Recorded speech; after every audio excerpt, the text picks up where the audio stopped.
Madame, Monsieur, bonsoir, ravi de vous retrouver pour cette nouvelle édition avec au sommaire ce soir l'investiture de Joe Biden. Mercredi, le démocrate de 78 ans a prêté serment pour devenir officiellement le 46e président des États-Unis. Nous analyserons cette journée pas comme les autres et les premières décisions de la nouvelle administration. Nous reviendrons ensuite sur le prolongement de l'état d'urgence sanitaire avec Florian Philippot. Et enfin, nous évoquerons les derniers chiffres de l'INSEE sur la démographie française qui est en berne pour l'exercice 2020. Une année noire pour la natalité et des chiffres globaux inquiétants. Joe Biden, 46e président des États-Unis. Mercredi, le démocrate de 78 ans a prêté serment lors d'une cérémonie d'investiture en petit comité et sous très haute surveillance. Retour sur une journée inédite. Mercredi 20 janvier 2021, midi heure de Washington, 18h heure française, Joseph Robinette Biden Jr. est officiellement devenu le 46e président des États-Unis. Le point d'orgue après une campagne présidentielle qui n'aura jamais autant cristallisé les tensions dans un pays divisé et fracturé. En témoigne l'organisation de la cérémonie d'investiture. 2 semaines après les événements du Capitole, Washington avait pris des aires de terrain retranchées et sous forte protection militaire. De quoi presque donner l'impression que Joe Biden avait pris le pouvoir après un coup d'État. 2 mois et demi après la proclamation médiatique de sa victoire, voilà donc le démocrate face à la réalité de son pays. Une capitale vide, une élection contestée par bon nombre d'électeurs états-uniens et vous obtenez un président démocrate seul lors d'une cérémonie sans grande saveur ni par la forme ni par le fond.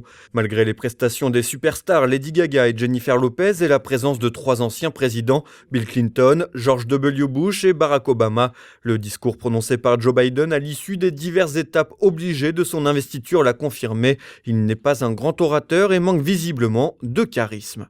And I pledge this to you.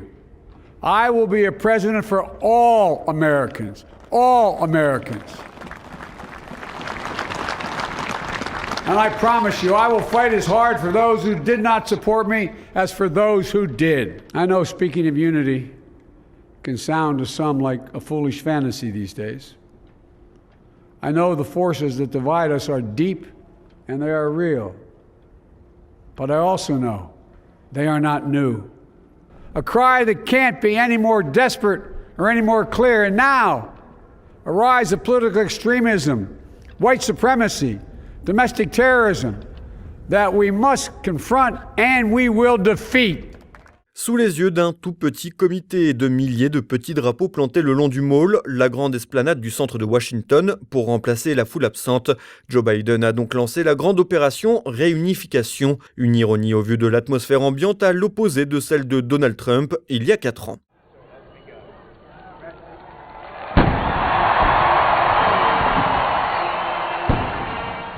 Pour revenir à l'unité prônée par le nouveau président états-unien, Joe Biden s'est également soigneusement abstenu de mentionner le nom de son prédécesseur Donald Trump. Pour l'unité du pays, ce n'est pas encore ça. À l'inverse, ses appels à surmonter les divisions et l'esprit partisan étaient largement dirigés contre le président sortant. Today, on this January day, my whole soul is in this. Bringing America together, uniting our people, uniting our nation. And I ask every American to join me in this cause. And so today, at this time, in this place, let's start afresh, all of us. Let's begin to listen to one another again, hear one another, see one another, show respect to one another. Politics doesn't have to be a raging fire, destroying everything in its path. Un semblant d'appel à l'unité avec pour fil conducteur la lutte contre le racisme dit systémique et les inégalités. Un joyeux programme qui a d'ores et déjà débuté. À peine arrivé à la Maison-Blanche, Joe Biden a signé 17 décrets dont le retour des États-Unis dans l'accord de Paris sur le climat, mais également le lancement d'une initiative pour favoriser l'équité raciale et sexuelle. Par ailleurs, dès les premières heures de son mandat, le démocrate de 78 ans s'est appliqué à détricoter toutes les mesures phares prises par Donald Trump au cours de son mandat et notamment l'emblématique mur à la frontière mexicaine. De quoi donner le ton des 4 ans à venir qui s'annoncent aux antipodes de la mandature de Donald Trump. Donald Trump qui, de son côté, a quitté la Maison-Blanche mercredi matin, souhaitant au passage bonne chance à son successeur. I wish the new administration great luck and great success. I think they'll have great success. They have the foundation to do something really spectacular. And again, we put it in a position like it's never been before. Bien conscient de la tournure que pourrait prendre le mandat de Joe Biden, Donald Trump pourrait refaire parler de lui assez rapidement. Il a d'ailleurs déjà promis de revenir.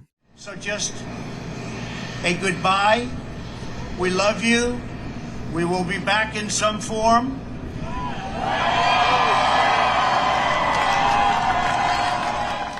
Même au moment de son départ, Donald Trump a reçu plus d'applaudissements que Joe Biden lors de son arrivée. Un comble pour un président accusé d'avoir profondément fracturé les États-Unis. Prolongation de l'état d'urgence, l'année 2020 est passée, les méthodes demeurent. Alors que la crise sanitaire dure depuis plus de 10 mois, les libertés des Français sont foulées aux pieds dans l'indifférence de l'extrême majorité de la classe politique. Olivier Frère-Jacques.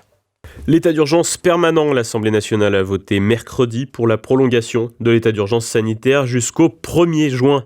Le texte doit encore passer devant le Sénat le 27 janvier pour une adoption définitive le 16 février. Le vote est très large pour ceux qui ont daigné se déplacer. Sur 577 députés, seulement 160 votants, 113 pour, 43 contre et 4 abstentions. Parmi les votants contre, on retiendra tous les LR présents, soit 18 députés, 4 députés Libertés et Territoires et 5 France Insoumises. Ce qu'il reste des socialistes ainsi que les communistes ont aussi voté contre. Le centre-gauche allié à la majorité a largement voté pour, avec tout le groupe LREM présent. Côté non-inscrits, on retrouve les 2 députés Debout la France, Nicolas Dupont-Aignan et Jory Sévrard qui ont voté contre, ainsi que la sans-étiquette Emmanuel Ménard et une ex-LREM, Émilie Cariou. Un désintérêt d'une immense majorité des élus de la nation, alors même que l'état d'urgence affecte largement la vie des Français, avec notamment le couvre-feu, mais aussi les possibles confinements. Pour le président des Patriotes, Florian Philippot, en première ligne sur la question de la défense des libertés depuis le début de la crise sanitaire, la Chambre est endormie depuis le début de la crise. De toute façon, depuis le début, on constate que les députés ne semblent, pour la grande majorité d'entre eux, pas très intéressés par leur devoir d'opposition, leur devoir démocratique par rapport à la gestion de cette crise sanitaire.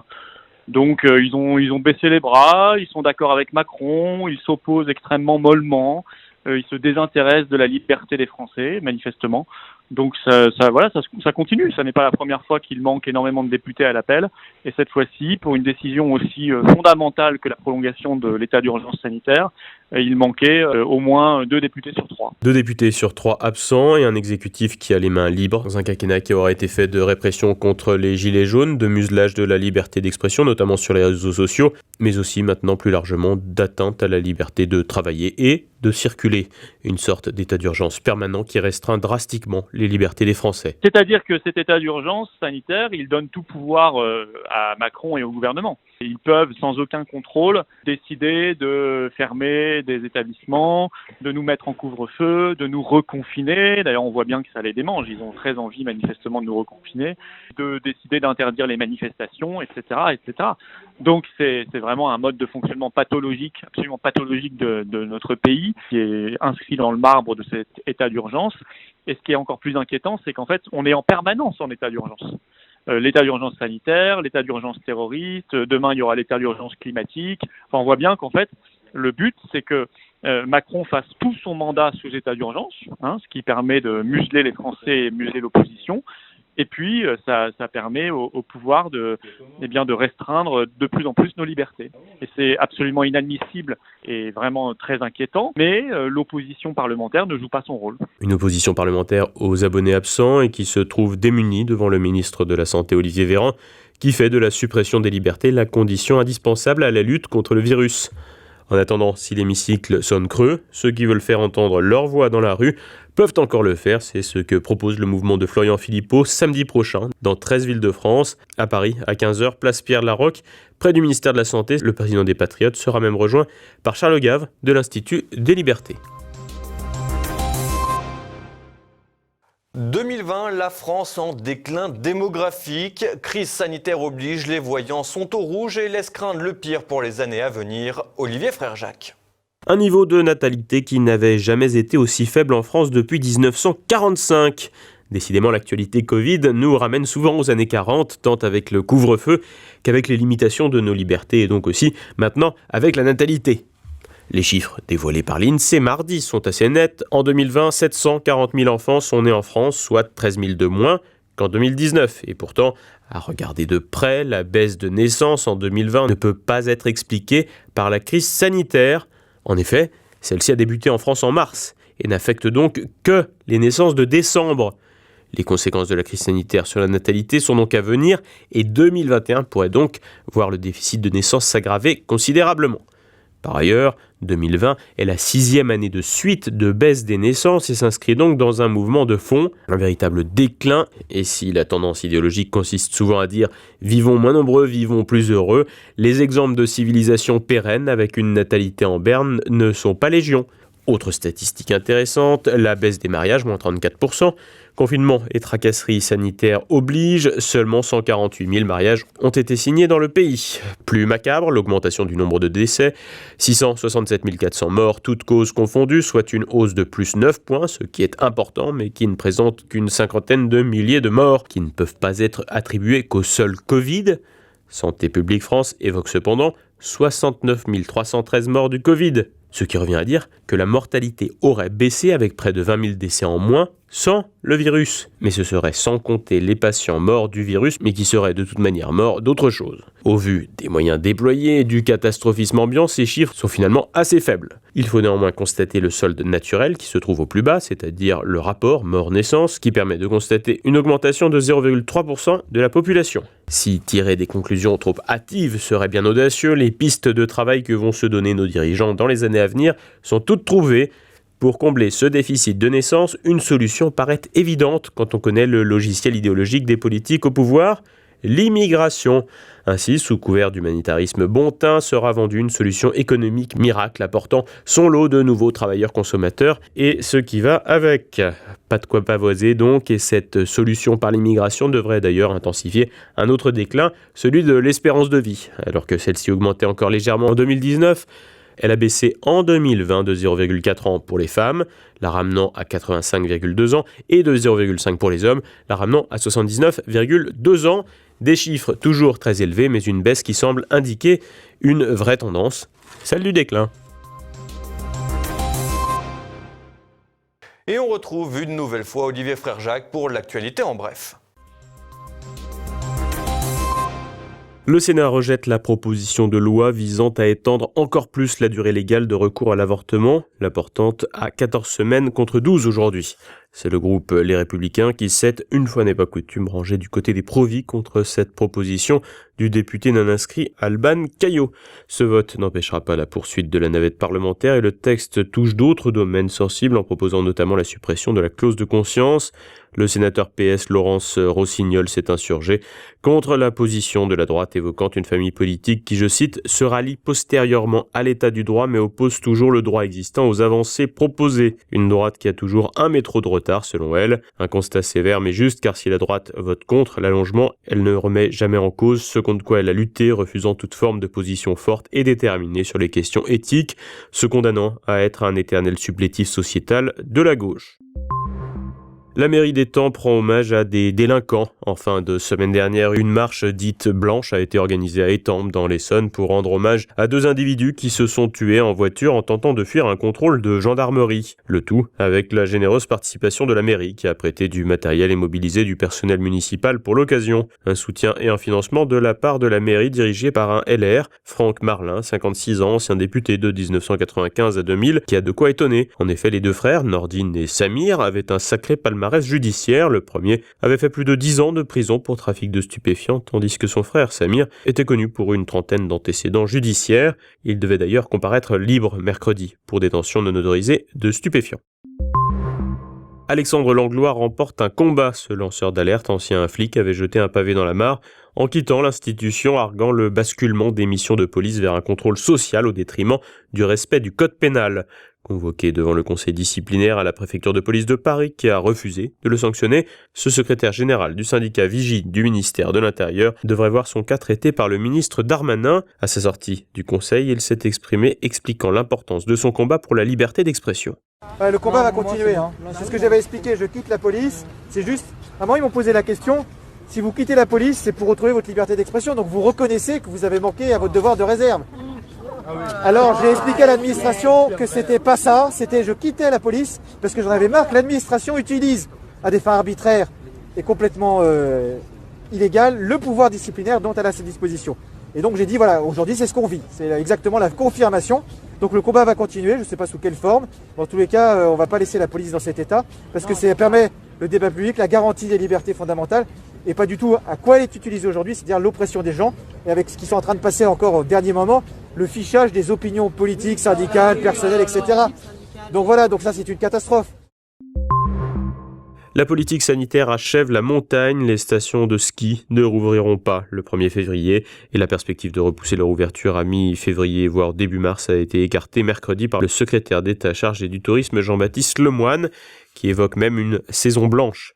Les professionnels de la montagne, eux, voient rouge, souvent mis en cause par des écologistes très majoritairement citadins. Les professionnels de la montagne ne représentent pas un segment électoral intéressant pour Emmanuel Macron et devraient faire partie des sacrifiés de la crise sanitaire.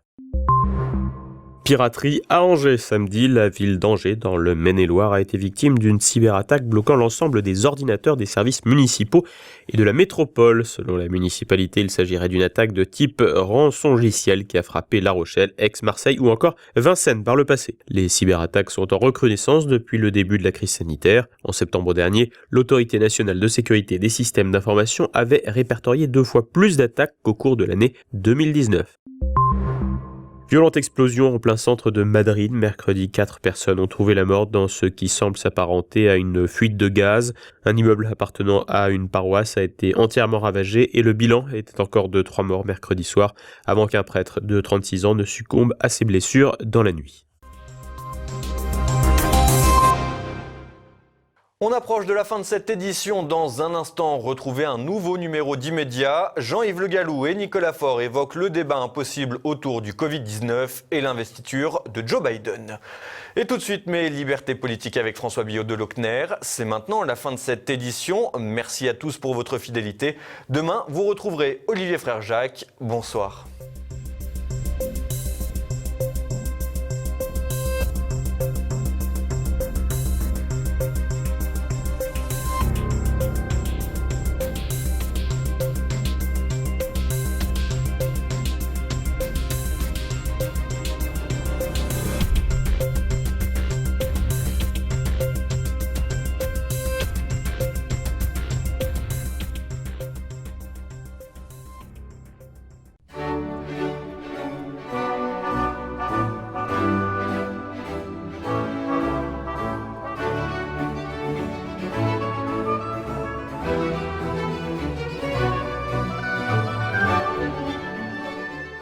Beaucoup de Français éprouvent un scepticisme croissant vis-à-vis de la classe politique et notamment vis-à-vis des partis politiques qui ne représentent plus grand monde et qui ne servent plus à grand-chose. Or, un programme commun semble se dessiner au niveau des élites. Autrefois, il était tendance, il était chic et choc de dire fièrement « Prolétaires de tous les pays, unissez-vous ». Désormais, le nouveau programme commun des élites françaises pourrait s'articuler autour d'une phrase « tendance, chic et choc, fou furieux de tous les zizis, unissez-vous ». Ce slogan grandiose offrirait magnifiquement, c'est certain, la possibilité de régler les innombrables problèmes que connaît actuellement la France. Pour le mettre en pratique, il me semble donc urgentissime et totalement prioritaire de créer un nouveau parti sexuel, puissant, rassembleur, défenseur acharné des valeurs sexuelles de la République. J'ai donc une proposition solennelle à faire que je réserve prioritairement à mes amis téléspectateurs de TV Liberté. Après le PCF, le Parti communiste français, il faut d'urgence créer le PZF, le parti des zizigounetteurs fous. Les élites françaises devraient s'y précipiter. Mais attention, doucement la musique. Elles devront signer une charte à respecter scrupuleusement et mener leur action politique en adéquation avec la charte. Concernant la dite charte, elle tient en 3 lignes. Je m'engage à me faire greffer une zigounette dans le cerveau, à la place de mes neurones. Je m'engage à me faire greffer une zigounette à la place du cœur. Je m'engage à être zigounettement suractif 28 heures sur 24 par jour et 395 jours sur 365 par an. C'est simple et efficace. Concernant les candidats à la direction du parti, il suffira de se baisser pour les ramasser, tant ils seront nombreux à postuler. Daniel Cohn-Bendit pourrait avoir la charge de la formation des fillettes. Olivier Duhamel, celle des jeunes garçons. Il serait utilement secondé par M. Matzneff. Dominique Strauss-Kahn aurait en charge le zigounétisme multidirectionnel black-blanc-beurre. Jack Lang pourrait s'occuper de la rénovation sexuelle des visages lézardés. Marlénouchia Padamour, qui n'est pas un homme, mais comme elle est pour le gender, on ne sait pas ce qu'elle a choisi comme sexe, aurait en charge l'écriture et la diffusion de livres pornographiques. Et Benjamin Griveaux serait chargé de l'organisation des exhibitions sexuelles grand public. La liste, évidemment, n'est pas exhaustive. Cela dit, avant de prendre possession de son poste, chaque candidat devra faire une confession publique relative à ses parents en répondant à la question simple. Auriez-vous été fier que votre père ou votre mère se livre aux activités zigounétiques qui sont les vôtres ? Cette question est fondamentale. Prenons le cas de Cohn-Bendit, qui a proclamé publiquement qu'il trouvait fantastique de se faire déshabiller par une petite fille. S'il expliquait qu'il n'aurait pas été fier que sa mère déshabille les messieurs lorsqu'elle avait 5 ans, cela pourrait vouloir dire qu'il a secrètement honte de ce qu'il professe. Ne serait-il pas finalement qu'un gros pervers ?